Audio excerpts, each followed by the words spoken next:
Shock கொடுத்த பூமி. Divorce பேப்பரில் கேபியும் சாரதாவும் சைன் பண்ண தெரிஞ்ச பூமி மனசு ரொம்ப உடஞ்சு போயிடுறாங்க. கேபியை கூப்பிட்டு என்ன விஷயம்னு கேட்குறாங்க. அவர் மழுப்பி மழுப்பி பேசிகிட்டு இருக்காரு. உடனே நீங்கள் டிவோர்ஸ் பேப்பரில் சைன் பண்ணது எனக்கு தெரியாது நினச்சிங்களா மாமா அப்படின்னு கேட்குறாங்க. அவர் அப்பவும் சமாளிச்சுட்டே இருக்காரு. இப்போ நீங்கள் உண்மையை சொல்லலைன்னா நான் மனவரையில் உட்கார மாட்டேன் அப்படின்னு சொல்கிறாங்க. உடனே கேபி உண்மையை சொல்கிறாரு. அதை கேட்ட பூமி ரொம்ப அதிர்ச்சி ஆகுறாங்க.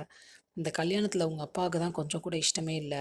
அவர் தான் வீட்டுக்கு வந்து சாரதா கிட்ட டிவோர்ஸ் கொடுக்கலன்னா இந்த கல்யாணம் நடக்காதுன்னு சொல்லியிருக்காரு. அபூர்வா மட்டும் வரல, அவங்க அப்பாவும் தான் வந்திருக்காரு அப்படின்னு சொல்கிறாரு. இதை கேட்டது ரொம்ப அதிர்ச்சி ஆகுது பூமிக்கு. ஒரு பக்கம் கல்யாண ஏற்பாடெலாம் நடந்துகிட்ருக்கு. பூமியை வர சொல்லிட்டு கிருஷ்ணாவும் போயிடுறாரு. கொஞ்ச நேரம் கழிச்சு பொண்ணை கூப்பிடுங்கன்னு புரோகிதர் சொல்லும்போது மருதாணி சித்தி ஓடி வந்து சொல்கிறாங்க பொண்ணை காணோன்னு. எல்லாரும் ஷாக் ஆகுறாங்க.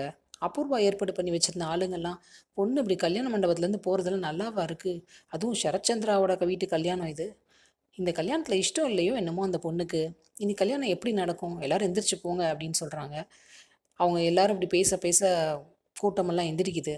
டென்ஷன் ஆன ககன் பூமி எப்படியும் வந்துடுவா, எல்லாரும் உட்காருங்க அப்படிங்கிறாரு. கண்டிப்பாக வந்துடுவா, எல்லாரும் உட்காருங்க அப்படின்னு சொல்கிறாரு. அவர் சொன்னதும் எல்லாரும் சரி வெயிட் பண்ணுவோன்னு உட்காடுறாங்க. உண்மையில் என்ன நடந்துச்சு? பூமி டான்ஸ் காம்படிஷனுக்கு நேராக போயிடுறாங்க. போய் ஃபைனல்ஸில் கலந்துக்கிறாங்க. வின் பண்ணிடுறாங்க.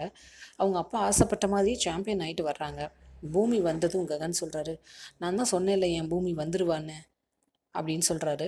அவர்கிட்ட மன்னிப்பு கேட்குறாங்க பூமி. அப்புறம் அவங்க அப்பா கிட்ட போய் சர்டிஃபிகேட்ஸ் எல்லாத்தையும் காமிச்சு சந்தோஷப்படுறாங்க. அம்மா ஆசையை நிறைவேற்றினேன்ப்பா அப்படின்னு சொல்கிறாங்க. அவங்க அப்பா அப்படியே பொண்ணை ஹக் பண்ணிக்கிறாரு. அவர் சந்தோஷப்படுறாரு தான், இருந்தாலும் அவருக்கு ஒரு பயம் இருக்குது. பூமி எங்கே ககனை கல்யாணம் பண்ணிக்குவாங்களோன்னு.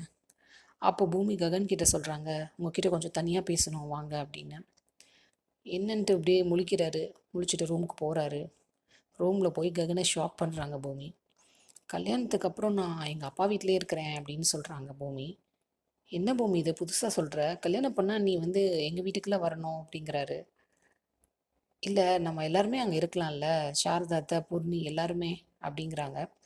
ககனுக்கு ஷாக் மேலே ஷாக் ஆகுது.